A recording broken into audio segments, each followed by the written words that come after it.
A sight haunts the city of Atlanta, forcing Norfolk Southern to cancel a project.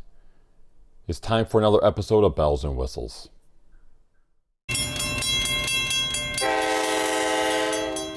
Hello everyone, Bill Wilson, Editor-in-Chief of Railway Track and Structures magazine, with a look at the top stories we were following the week ending February 19th.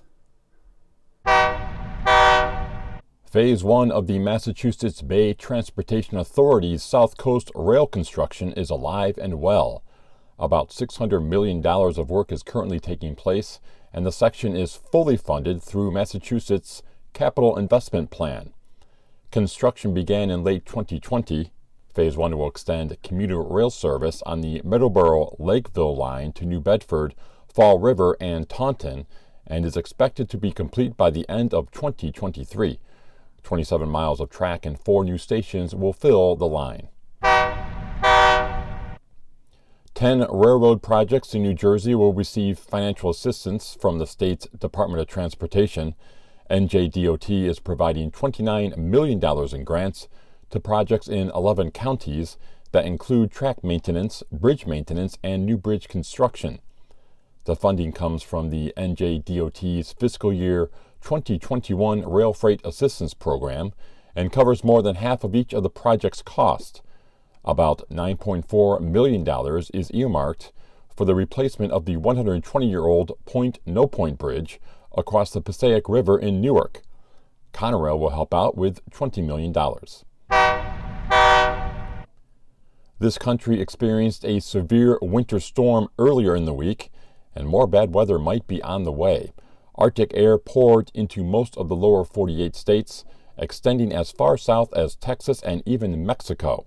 While snow and ice have made it difficult to get trains over the road, the real culprit of the storm was the bitterly cold temperatures in areas not used to winter weather. Union Pacific had over 400 locations across its network without power. Over 20% of active trains were holding for at least 4 hours, and over 90% of primary parking was occupied at intermodal terminals in Illinois. Norfolk Southern has announced it has terminated plans to build a rail transfer facility on the site of the former Chattahoochee Brick Company in Atlanta. The brick company created a horrible work environment decades ago that led to several worker deaths, and officials believe bodies have been buried on the site. Norfolk Southern's decision comes after the city of Atlanta filed a petition for a preliminary injunction with the Surface Transportation Board.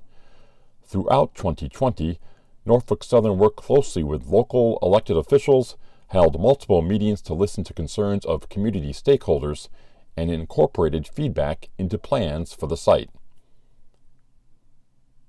Know a young, promising engineer? Now is the time to nominate them for RTNS's inaugural 10 Under 40 program. Nominations are due by March 5th. To nominate a candidate, please go to the URL you see on your screen. Well, that's a look at the top news stories we were following the week ending February 19th. For the latest news, go to www.rtnds.com. You can also find us on social media. We are on Facebook and Twitter. Have a great weekend, everyone.